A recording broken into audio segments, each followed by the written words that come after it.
आज का डेट हो गया हमारा 17 तारीख है ना। 17 अक्टूबर 2025। इसमें हम लोग कर रहे हैं जेटेट की तैयारी कर रहे हैं। जेटेट में हम लोग क्या चल रहे हैं, पॉलिटी के क्लास ले रहे हैं। क्या ले रहे हैं हम लोग? पॉलिटी का क्लास है ना। पॉलिटी का क्लास में आज का टॉपिक क्या रहेगा हमारा? तो टॉपिक रहेगा हमारा, देखो ये, स्थानीय सरकार। कौन सा हो गया हमारा ये? स्थानीय सरकार, यानी क्वेश्चन नंबर 4। में क्लास 6 से लेकर क्लास 12 तक का जो भी एनसीईआरटी में दिया है ना, जो भी एनसीईआरटी में दिया है उसको हम लोग संक्षिप्त में एक जगह क्या कलेक्ट कर ले रहे हैं, और कुछ एमसीक्यू कर लेंगे। कितना? लगभग 20 एमसीक्यू कर लेंगे। 20 से लेकर के 24, कुछ जैसा समय मिलेगा वैसा कर लेंगे। तो स्थानीय सरकार का इंग्लिश में क्या बोलते हैं? Local government. क्या बोलेंगे हम लोग? लोकल गवर्नमेंट, है ना। ठीक है, यूपीएससी वगैरह सब में से पूछा रहता है। देखो किस किस क्लास में है। क्लास 6 में भी है, क्लास 10 में भी है, क्लास 11 में भी है, और क्लास 12 में भी है। इस नाम से है, politics in India since independence. मतलब जिसको डिटेल में पढ़ना है, नाम बता देना चैप्टर का, किताब ले लेना और घर पे डिटेल से पढ़ लेना। अच्छा देखो, लोकल यानी कि स्थानीय सरकार का मतलब क्या होता है? स्थानीय सरकार का मतलब है, स्थानीय का मतलब क्या होता है? किसी गांव, कस्बा या नगर, और वहां की सरकार, है ना। मेरा गांव की मेरा सरकार, गांव का सरकार, ना कि हमको दिल्ली जाना पड़े। तो जिससे वहां का नागरिक क्या करेगा, अपना प्रतिनिधि चुनेगा और खुद से संचालित करेगा। आपस में घुल मिल जाएगा, परिचय भी तो होगा। अभी कोई सांसद आएगा तो हमको नहीं पहचानेगा, लेकिन अगर यहाँ का कोई वार्ड का आदमी आ जाएगा, जिला का आदमी, नेहरू चौक से, तो हमको पहचान लेगा, तो काम भी तो करेगा। तो यह सरकार की कौन सी इकाई है? तीसरा इकाई है। इसको बोलता है थर्ड टीयर। क्या बोलता है? Third tier. फर्स्ट टीयर होता है सेंट्रल गवर्नमेंट, और सेकंड टीयर क्या होता है? स्टेट गवर्नमेंट, और थर्ड टीयर क्या हो गया? पंचायती राज, यानी लोकल गवर्नमेंट हो गया। तो केंद्र और राज्य के नीचे जो सत्ता को जन स्तर, यानी कि हमारा ग्रास रूट, ये पूरा ये घास तक पहुंचा दे रहा है, वो क्या हो रहा है हमारा? ग्रास रूट तक पहुंचाती है। क्या हो गया ये हमारा? लोकल गवर्नमेंट हो गया। क्या कहलाएगा ये हमारा? लोकल गवर्नमेंट कहलाएगा।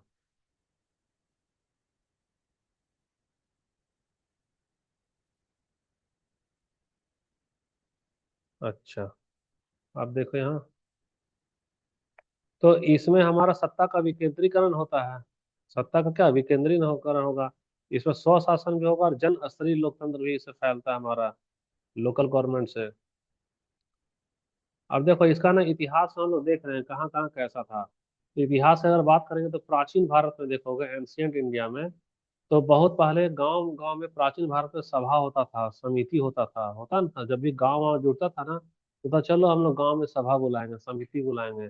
वो हमारा स्थानीय लोकल गवर्नमेंट का ही हिस्सा था। अच्छा, जहाँ पे वहाँ का नियम क्या होता था? खुद का सेल्फ गवर्न रूरल यूनिट्स, यानी खुद के द्वारा खुद पे किया गया शासन होता था। अच्छा, ऋग वैदिक में भी इसका उल्लेख है। अब एंशियंट के बाद में आ जाए ब्रिटिश पीरियड। तो ब्रिटिश पीरियड में 1882 में जो हमारा हमारा लॉर्ड रिपन है, 1882 में गवर्नर जनरल होगा कि वायसराय होगा? 82, देखो 57 के बाद ना हो गया, ये वायसराय ना हो गया। अच्छा ठीक है, तो लॉर्ड रिपन है वह रेगुलेशन क्या क्या, लोकल सेल्फ गवर्नमेंट का यहाँ से शुरुआत है। इसी से क्वेश्चन आता है। पंचायती राज का शुरुआत किससे हुआ था? 1882 से। सबसे पहले परिचय में कौन लाया था? Lord Ripon. कौन लाया था ये? लॉर्ड रिपन लाया था। क्या नाम दिया था? Local self government. इसी वजह से इसको बोला जाता है father of local self government in India. यानी भारत में जो पंचायती राज है उसका जनक किसको बोला जाता है, पिता किसको बोला जाता है? इसको लॉर्ड रिपन को बोला जाता है। 1882 में दे दिया था। अब देखो पोस्ट इंडिपेंडेंस, इसका मतलब होता है आजादी के बाद। आजादी के बाद, तो आजादी के बाद में कौन आया था? तो बलवंत राय मेहता आया था। ये तो हम लोग वहां भी किए थे, है ना, त्रिस्तरीय या दो स्तरीय। तो ये वाला इसलिए इसको शॉर्ट में रखे हैं, जो पहले कर चुके हैं उस पर हमको समय बर्बाद नहीं करना है। लेकिन ऐसा नहीं कि इसमें छोड़ रहे हैं, सारा चीज इसमें शामिल करके रखे हैं। तो ये आजादी के बाद में अशोक मेहता भी आया, बलवंत मेहता भी आया, बलवंत राय मेहता भी। लेकिन यही ही सिफारिश किया था। बलवंत राय मेहता का कमेटी था 1957 में। यह रिकमेंडेड का मतलब होता है सिफारिश किया था, क्या? 3 स्तरीय, इसको बोले 3 टीयर।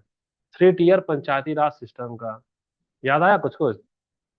अच्छा, कॉन्स्टिट्यूशनल स्टेटस यानी संविधान में अब क्या स्थिति है, पहले तो नहीं था, संविधान में क्या स्थिति है। तो संविधान में संशोधन किया गया, 73वां संशोधन और 74वां संशोधन कब किया गया, 1992 में।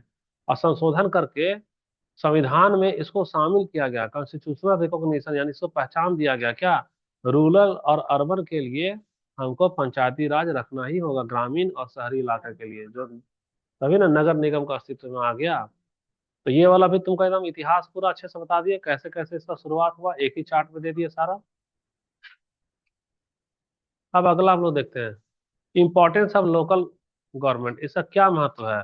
तो महत्व सबसे पहले देखो कि लोकतंत्र की भागीदारी को क्या करता है, बढ़ा देता है। यानी अंग्रेजी भी देखो तेरा अच्छा होगा, promote democratic participation. Democratic participation को क्या करता है, यह प्रमोट करता है यानी बढ़ावा देता है। दूसरा है क्या कि स्थानीय विकास, स्थानीय विकास किससे होगा, सड़क से, सफाई से और हॉस्पिटल से। उसको यह सुनिश्चित करने का मतलब उसको यार बनवाता है कि अस्पताल होना चाहिए, यही बनवाएगा, पंचायती राज में ही गांव में अस्पताल खुलेगा। तो यह इंश्योर करता है, गारंटी देता है कि रोड हम गांव में बनाएंगे, सफाई का काम करेंगे, सैनिटेशन और हेल्थ का भी काम करेंगे।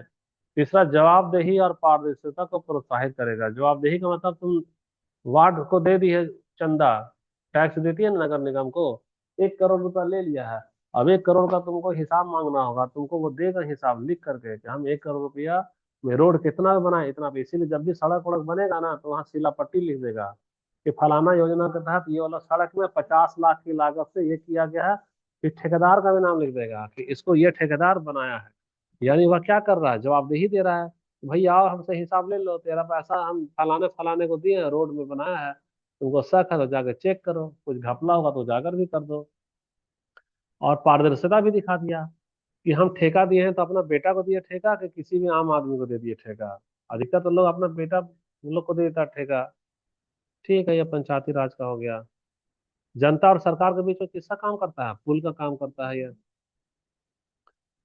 आप देखो स्ट्रक्चर ऑफ लोकल गवर्नमेंट, यानी कि लोकल गवर्नमेंट है उसका स्ट्रक्चर क्या है, उसका संरचना क्या है, उसको ना हम लोग देखेंगे। तो स्ट्रक्चर में सबसे पहले आ जाए ग्रामीण स्थानीय सरकार।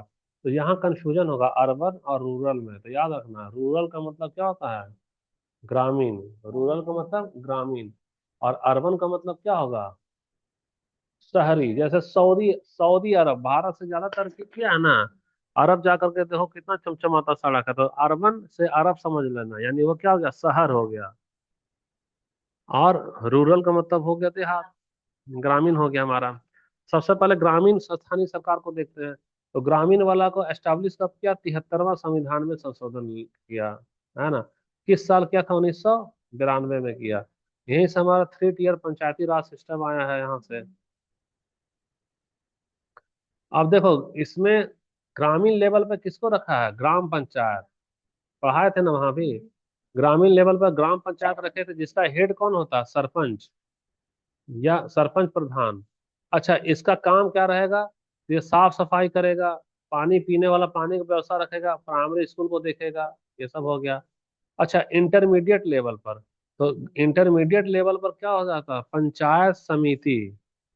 कौन सा होगा, इसका नाम होगा पंचायत समिति या ब्लॉक समिति। तो इसका प्रमुख कौन होगा, हेड कौन होगा, तो ब्लॉक का प्रमुख होगा इसका हेड। ब्लॉक का क्या होगा, इसका प्रमुख होगा। इसका क्या काम है, तो जो भी परियोजना है उसको डेवलप कराना, इरिगेशन यानी सिंचाई उचाई का काम देखना। डिस्ट्रिक्ट लेवल में जाए देखो, तो ये लेवल है, पहला लेवल ये हो गया, दूसरा लेवल और ये हो गया तीसरा लेवल। तो सबसे बड़ा डिस्ट्रिक्ट लेवल है, तो डिस्ट्रिक्ट लेवल क्या होगा, जिला परिषद। तो जिला परिषद का हेड क्या होगा, तो अध्यक्ष होगा।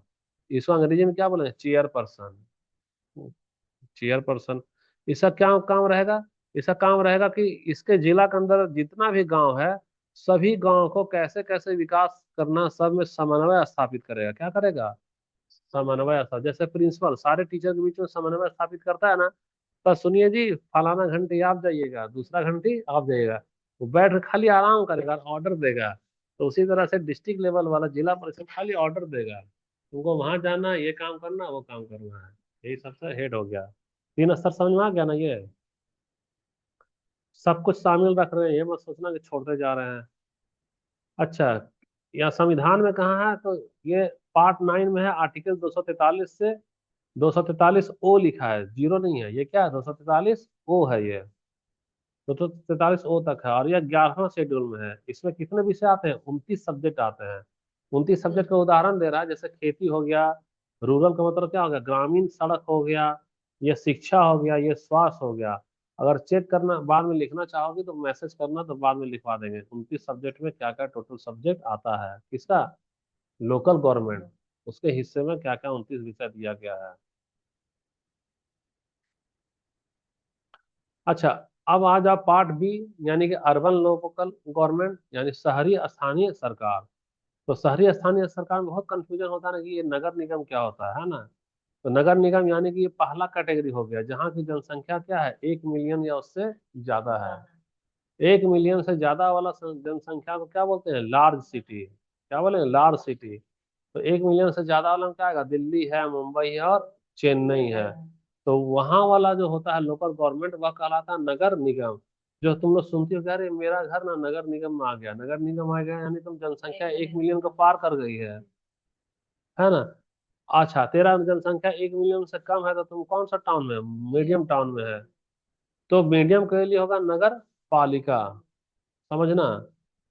यहाँ पे म्यूनिसिपल कॉरपोरेशन हो गया।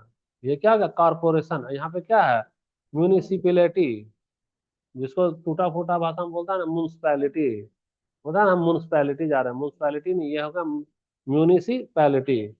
तो ये होगा नगर पालिका और नगर निगम। तो तुम खुद सोचो कि नगर निगम सबसे बड़ा हो गया, और उससे छोटा क्या हो गया, नगर पालिका, और उससे भी छोटा क्या हो गया, नगर पंचायत। तो ये लो बहुत अच्छे से चार्ट बना हुआ है, याद करने में बहुत आसानी होगा। अगर एनसीईआरटी में जाकर पागल हो जाओ, पूरा लाइन बाय लाइन करते रहो, देखते रहो, है ना, कहानी टाइप का भी बताया है ना वो। छठवीं सातवीं में तो हम लोग पूरा कहानी ही पढ़े थे पिछले साल, लाइन बाय लाइन पढ़े थे ना। तो वहां खुद से जो नोट्स लिखेगी, उससे अच्छा तुमको यहाँ लिखा लिखाया नोट्स मिल जा रहा है। हाँ, हाँ, आसानी से शासन है ये। अच्छा, अब इसमें आ जाओ, जो शहरी स्थानीय सरकार, ये यहाँ कहाँ कहाँ आया। यह संविधान का पार्ट 9 का एम है, आर्टिकल कहाँ, 243 का पी से लेकर 243 का जेड जी तक है, यहाँ तक है। ये कौन सा शेड्यूल में है, तो 12वां शेड्यूल में है। तो 12वां शेड्यूल, अच्छा वो वाला कौन सा, 11वां शेड्यूल था, देखो यहाँ, इधर देखो, ये कौन सा है, 11। ग्रामीण वाला किसमें गया, 11वां में। और शहरी वाला किसमें गया, 12वां में गया। और एक चीज, 11वीं वाला में कै को सब्जेक्ट दिया है, शासन करने का कौन कौन जिम्मेदारी दिया है, दायरा क्या है उसका, कौन सा विषय में, 29 दिया है, यहाँ है ना 29। और इसमें शहरी में क्या को दिया है, बताना, 18 को दिया है। ये सबसे एग्जाम में रहेगा क्वेश्चन। तो तेरा 18 को मैं क्या क्या उदाहरण दे रहे हैं, अर्बन प्लानिंग है, यानी कि शहर को कैसे प्लान करोगे, शहर में पानी को कैसे सप्लाई करोगे, और शहर का साफ सफाई कैसे करोगे, ये सब ईटीसी में कर दिए हैं। बाद में डिटेल में करेंगे। अभी तो हमारा काम है चैप्टर को खत्म करना।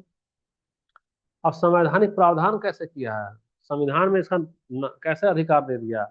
तो दो को संशोधन किया, 73वां और 74वां। और हम लोग पूरा पढ़े थे पीवी नरसिम्हा राव के टाइम में। उसमें एक घटाएंगे, दो जोड़ेंगे, रटे थे ना हम लोग कि इतना जोड़ेंगे तो इतना जोड़ेंगे, इतना करते इतना हो जाए। किस दिन संसद में पेश हुआ और किस दिन पारित हुआ। तो फिलहाल शॉर्ट कर रहे हैं, तो 73वां हमारा 1992 में आया था। तो 73वां संशोधन किससे संबंधित है, पंचायती राज। गांव कहाँ का है, ये बता सकती है, गांव का है। देखो ये वाला याद रखना, 73वां होगा गांव का, और 74वां संशोधन किसका होगा, शहर का। दोनों में यही अंतर है। दोनों रिलेटेड किससे, पंचायती राज से। कोई पूछ देगा कि पंचायती राज से तो एक ही को ना संशोधन किया था, तो अलग अलग का है, 73 का है और 74 का है, तो क्या बोलेगी कि 73 किया है गांव के लिए और 74 किया है शहर के लिए। तो 73 में जो गांव के लिए किया सर, आर्टिकल कहाँ से कहाँ, तो 243 से लेके 243 ओ तक का है। ये क्या लिखे हैं, ओ लिखे हैं। और ये कौन सा शेड्यूल है, 11वां शेड्यूल है। और तुम्हारा ये 74वां संशोधन जो शहर का किया है, वह अभी 92 में, क्या उसमें आर्टिकल 243 का पी से लेके 243 का जेड जी तक है। और किस शेड्यूल में है ये, तो ये 12वां शेड्यूल में है।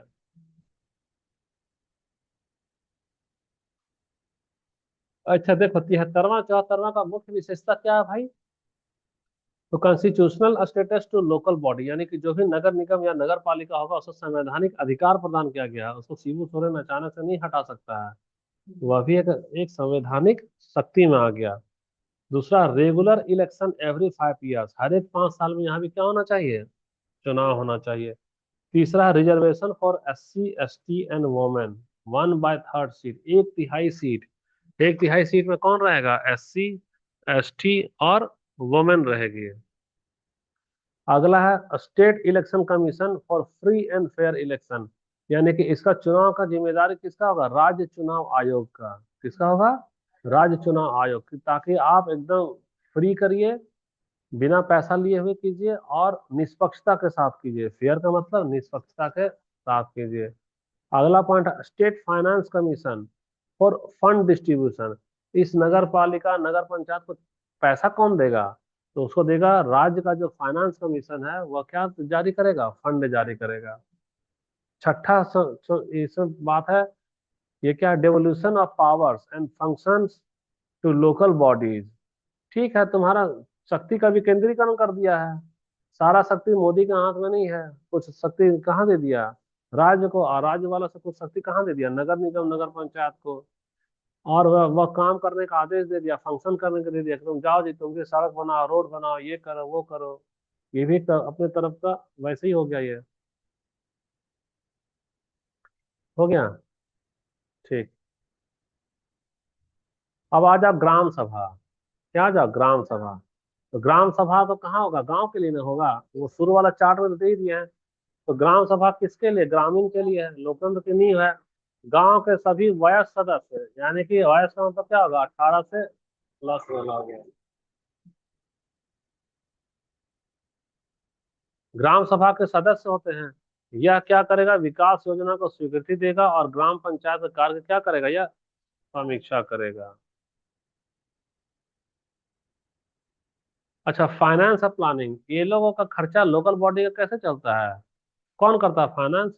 तो यह वित्त और योजना कैसे बनाएगा, तो सबसे पहले लोकल टैक्स लेगा, तभी तुम कहीं भी जाओ ना तो नगर निगम रहे इतना लाख रुपया हम टोल लेगा। नहीं, टोल तो केंद्र सरकार ले लेता है, लेकिन तुम बैनर लगाएगी ना, या वो बैनर वैनर पोस्टर, या रोड के बगल में ठेला लगा के देखो, या दुकान वगैरह को लगा के देखो, या सब्जी बेच के देखो। तो सब्जी बेच के देखो तो नगर निगम का आदमी आ जाएगा, बोले इतना रुपया लाओ, तेरा टैक्स है। वो नगर निगम वाला टैक्स वसूलता है, मंगल हाट में लेगा, और वो पैसा का क्या करेगा, वह टंकी बनाएगा, पानी बिछाएगा, सप्लाई करेगा और बाकी साफ सफाई करेगा। और इसीलिए नगर निगम के तहत ही ना सड़क पे झाड़ू लगाती हुई महिला तुमको दिखेगी, हाँ मतलब उसको नहीं बुलाएंगे, नगर निगम वाला बुलाएगा। अगर नहीं सफाई करा रहा है तो फोन करो, क्यों मेरा नाला इतना गंदा है, पैसा किस चीज का ले रहे हो, टैक्स ले रहे हो ना हमसे, तो तुम खा रहे हो क्या, चलो सफाई कराओ, नहीं तो हम तुम्हारा क्या करेंगे, कंप्लेन करेंगे। तो ठीक है, तो लोकल टैक्स लेता है, टैक्स में कैसे लेगा, तुम कोई अगर मकान बना ली है तो मकान का टैक्स लेगा, कि आप किराया खा रहे हैं ना, चलिए थोड़ा सा हमको भी खिलाइए। वाटर टैक्स, पानी जो देगा उसका पैसा लेगा। अच्छा, grants from state and central government, इसका मतलब पंचायती राज को कुछ पैसा केंद्र सरकार देगी और कुछ पैसा राज्य सरकार देगी।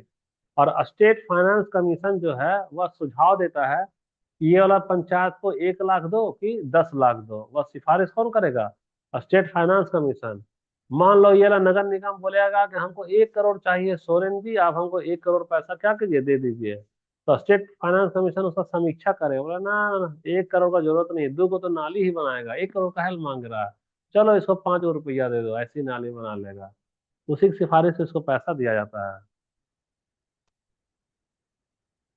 क्या क्या चैलेंज है इसमें, तो सबसे पहले lack of funds.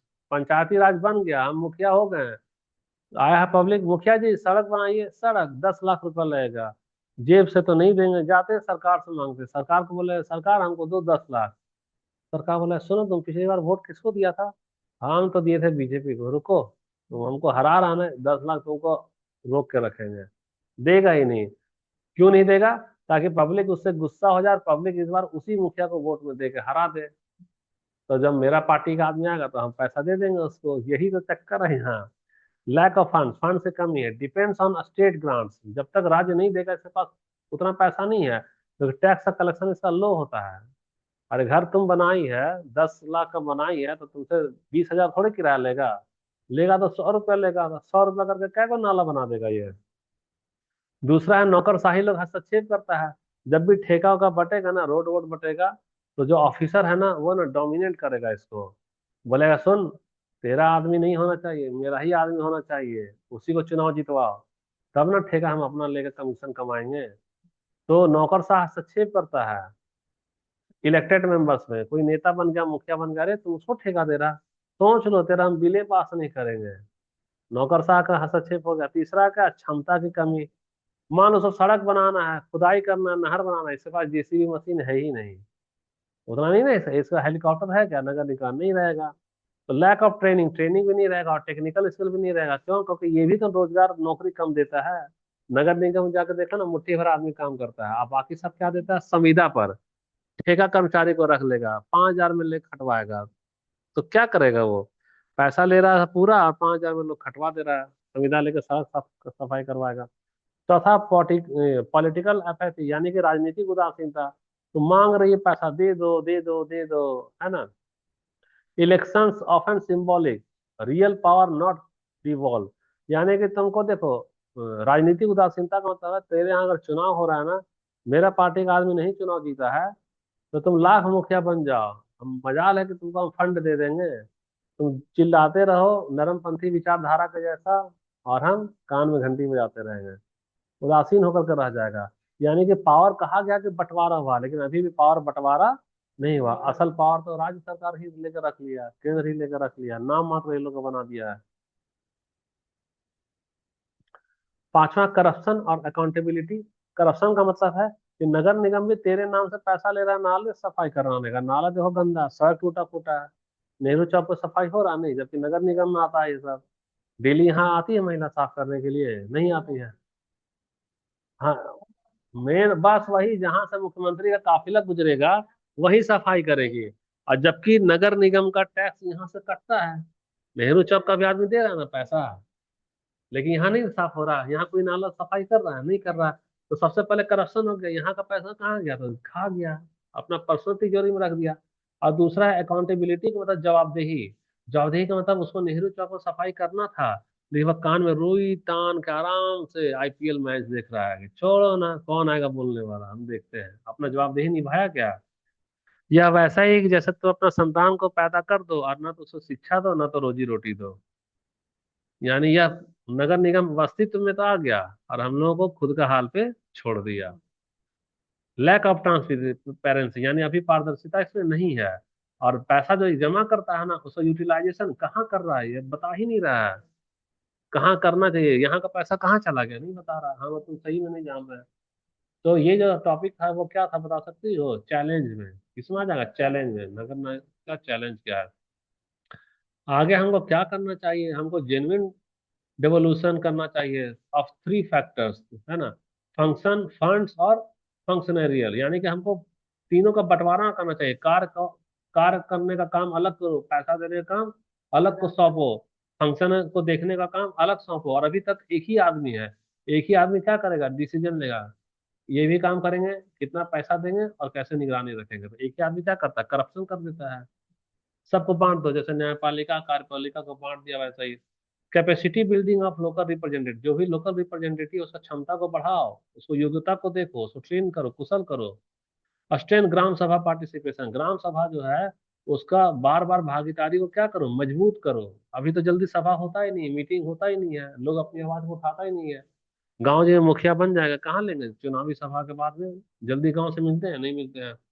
Use of e governance, आप कागज वाला फाइल बंद कीजिए, दिखता नहीं है, आप सब कुछ इंटरनेट पे जारी कीजिए, कितना खर्चा लिए, कितना टैक्स वसूले, आज कितना लेबर को भेजे नेहरू चौक में, उसको डेली आप प्रकाशित कीजिए मोबाइल में, इंटरनेट में, तब ट्रांसपेरेंसी रहेगा।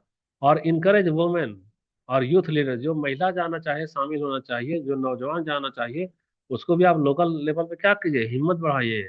अभी तक हिम्मत नहीं बढ़ाता है वो, सब अपना अपना आदमी को घुसा देता है ये लोग। ठीक है, यहाँ तक हो गया। कितना छोटा करते हैं फिर भी देखो लगता है कि बहुत बड़ा हो गया। क्या, पेज नंबर 8 में important committee on local government, तो ये सब हम लोग याद कर चुके हैं, है ना। सबसे पहले कौन आया था याद है, बलवंत राय मेहता, वही 3 ईयर पंचायती राज का किया था। उसका कौन है, अशोक मेहता, 1978 में। वो कौन सा बोला, 2 टीयर सिस्टम बोला। है ना, वो स्ट्रॉन्गर जिला परिषद को वो सर्वोच्च बोल दिया। तीसरा क्या, GV के राव 1985 में आया था, वो भी डिस्ट्रिक्ट प्लानिंग को मजबूती दिया दे रहा था, जोर दे रहा था वहां करना चाहिए। और फिर आया LM सिंघवी 1986 में, वही कॉन्स्टिट्यूशनल स्टेटस ऑफ पंचायत संविधान में। तो फिर बाद में इसी को बात को रख करके क्या किया गया, प्रावधान किया गया, LM सिंघवी। लेकिन मेन नाम पहली बार कौन दिया, बलवंत राय मेहता, वही इसके ये थे, प्रस्तावक थे। लोकल गवर्नमेंट्स और यूपीएससी में क्या संबंध है भैया। तो यूपीएससी में आर्टिकल 243 से लेके 243 जेड जी तक लगातार क्वेश्चन पूछता है। अगर यूपीएससी में पूछा तो जेपीएससी में पूछेगा, जेपीएससी में पूछा तो तेरा टीजीटी पीजीटी में भी पूछेगा। तो हम लोग को, तुम लोग को क्या करना है, रट्टा ले लेना है। यही से तुमको आइडिया मिल जा रहा है कौन कौन आर्टिकल पहले कर लेंगे। उसका बलवंत राय मेहता कमेटी के बारे में पढ़ना है, क्योंकि यहाँ यूपीएससी में पूछता है। इसलिए पिछले बार भी हम लोग बलवंत राय मेहता कमेटी के बारे में क्या किए थे, पढ़े थे। अगर भी नहीं भी करेंगे तो नोट्स दे देंगे, उसमें क्या है, बना करके। अगला है कॉन्स्टिट्यूशनल शेड्यूल, कौन कौन शेड्यूल में इसके बारे में प्रावधान किया गया, अनुच्छेद यानी कि शेड्यूल नंबर 11 भी देखेंगे, शेड्यूल नंबर 12 भी देखेंगे। अच्छा, जीएस पेपर दो तो छोड़ो, जीएस पेपर दो में बोलता 73वां संशोधन और 74वां संशोधन क्या है, उसके बारे में आप क्रिटिकल थिंकिंग करिए, बताइए। तो वो सब हम लोग कोशिश करेंगे नोट्स कर लेने का।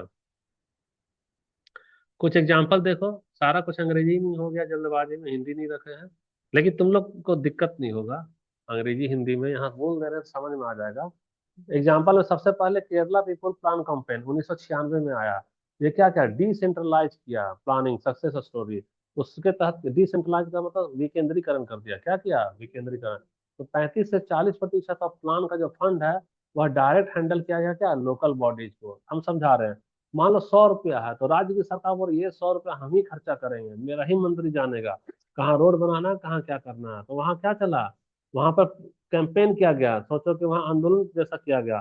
तो 100 रुपया में से लगभग 40 रुपया जो है ना, सो सरकार से छीन लिया गया। अब बोला कि नहीं नहीं, 40 रुपया हम अपना मुखिया को देंगे, आप दीजिए मेरा मुखिया को। 40 रुपया मुखिया को दिलवाया, और मुखिया जो है सो गांव का आदमी का बात को सुना कि कहाँ सड़क चाहिए, पानी चाहिए, और वहां जाके क्या क्या खर्चा किया। अभी भी अधिकतर हिस्सा हमारा, पंचायत का अधिकतर हिस्सा कौन दबा के बैठता है, राज्य की सरकार दबा के बैठती है। वह पैसा ही उसको नहीं जारी करेगा। तो ये इसका उदाहरण हो गया, कैसे लोग जाकर। दूसरा उदाहरण है मध्य प्रदेश में ग्राम स्वराज अभियान चलाया गया। ग्राम स्वराज अभियान चला करके वो लोग सेल्फ गवर्नेंस को बढ़ावा दिया। तीसरा, वोमेन सरपंच इन राजस्थान, राजस्थान में कौन बनी, महिला जो है सो सरपंच बन गई।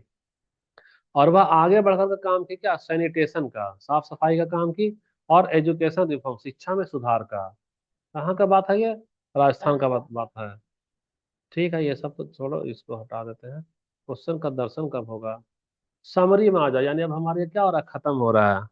तो समरी में हम लोग क्या क्या देख रहे हैं। सबसे पहले अमेंडमेंट 73वां क्या किया गया, रूरल के लिए। और शहरी के लिए क्या किया गया, शहरी के लिए 74वां किया गया।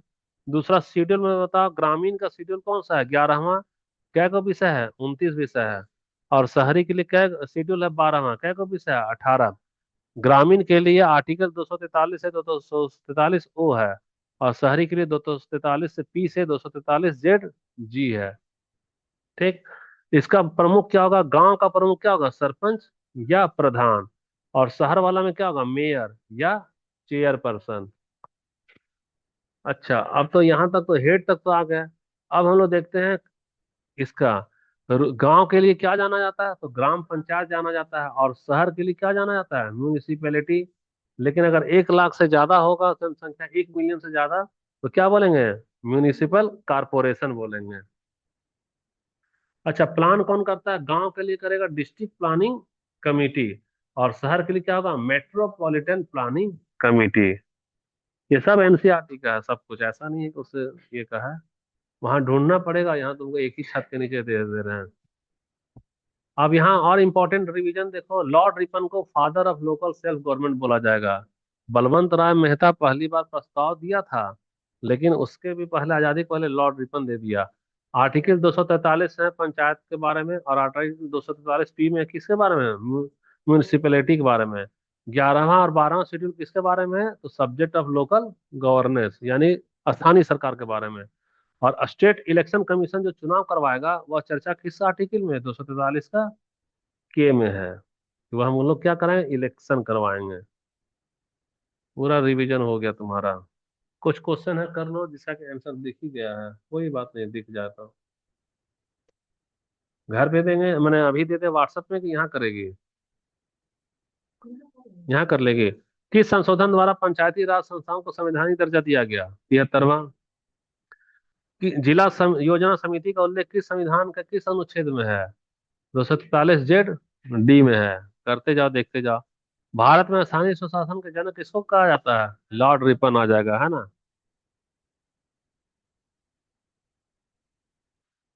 स्थानीय सरकार सहभागितापूर्ण लोकतंत्र की रीढ़ है, यह शासन को जनता के ठीक लाती है। कहाँ गया ये? फिर से आ गया है, चल ठीक है। भारत में स्थानीय सरकार प्रशासन के किस स्तर पर कार्य करती है? अरे लोकल, ग्रास रूट बोला गया ना, एकदम पेड़ की जड़, घास की जड़ के एकदम जमीन से जुड़ गए, यानी जन स्तर पर। किस स्तर पर? अंग्रेजी को छोड़ो, तुम लोग हिंदी देखो, हिंदी में दिया हुआ है ना, जन स्तर पर। गांव गांव से जाकर जुड़ जाती है, विकेंद्रीकरण वाला है। दूसरा है, अरे 73 और 74 संविधान संशोधन किस वर्ष पारित किए गए थे? 1992 में पारित किए गए थे। पंचायती राज प्रणाली सबसे पहले किस राज्य में लागू किया गया? राजस्थान में लागू किया गया। सब सवाल जो पूछा गया है। हाँ, यहाँ पे दिया है देखो, नागौर जिले में दे दिया, नागौर में त्रिस्तरीय पंचायती राज लागू किया गया था, ये पहला राज था 1959 में। लॉर्ड रिपन का 1882 का प्रस्ताव किससे संबंधित है? तो स्थानीय स्वशासन से संबंधित है। सेट टू यानी संवैधानिक ढांचा वाला पूछेगा, संविधान का कौन सा भाग पंचायतों से संबंधित है? भाग 9। भाग 9 हमारा उससे संबंधित है। भाग 9 का अनुच्छेद 243 और 243 ओ इससे जोड़ा गया। संविधान के 11वीं अनुसूची में क्या निहित है? तो 11वीं अनुसूची पंचायतों के कार्य से में है। 11वीं अनुसूची में 29 विषय दिया गया है जो पंचायतों के अधिकार क्षेत्र में दिए गए हैं। संविधान की 12वीं अनुसूची किससे संबंधित है? शहरी, ये तो पढ़ा दी थे, 11वां गांव और 12वां शहर के लिए। इसमें क्या को विषय है? 18 को है। एक पंचायत का कार्यकाल कितना साल होगा? 5 साल। ये सब पूछा ही है कहीं ना कहीं एग्जाम में। पंचायतों में महिलाओं के लिए कितनी प्रतिशत सीट? 1/3 यानी 33% हो गया। पंचायती राज संस्थाओं के चुनाव कौन कराता है बताना? भारत सरकार की राज्य सरकार? तो स्टेट कमीशन कराएगा ना। और स्टेट कमीशन दे दिया, स्टेट इलेक्शन कमीशन कराएगा। अनुच्छेद 243 का के है।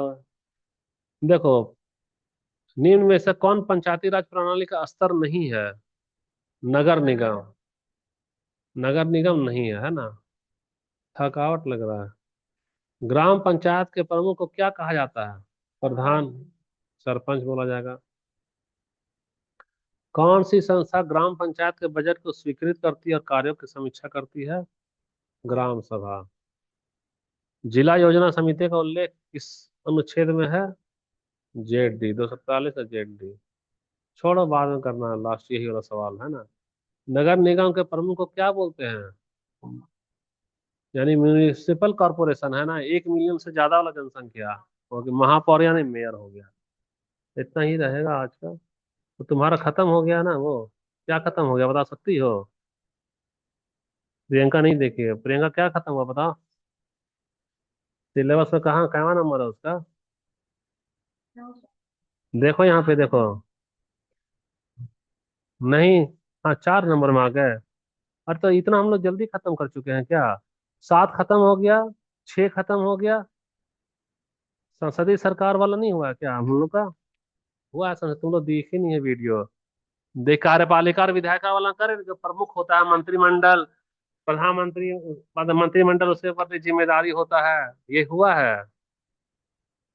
हाँ हुआ, तुम लोग वीडियो नहीं देख रही है इसलिए नहीं पता चल रहा है। तो देखो यहाँ पे तो बहुत अच्छा। देखो यहाँ, मौलिक अधिकार कर्तव्य तेरा खत्म हो गया, संसदीय सरकार खत्म हो गया, लोकतंत्र में समानता भी हम लोग खत्म कर चुके हैं, और आज एक दिन में स्थानीय सरकार भी खत्म कर चुके हैं। क्या बच रहा? 3 ही ना बच रहा है। खत्म हो जाए, अब नहीं होगा तो फिर वीडियो को देखो, नहीं तो लॉक कर देंगे फिर, क्योंकि हम मेल में नहीं भेज रहे हैं इसलिए पब्लिक किए हैं, टाइम नहीं है हमारे पास। तो उसको देखो, जल्दी जल्दी नोट बनाओ। बन जाएगा तो बोल देना, फिर उसको लॉक कर देंगे। 8 दिन 6 दिन जितना भी टाइम लगे, जल्दी देखो और खत्म करो उसको। है ना, मात्र 3 दिन बच रहा है। देख रही है, हाँ 3 ही दिन ना।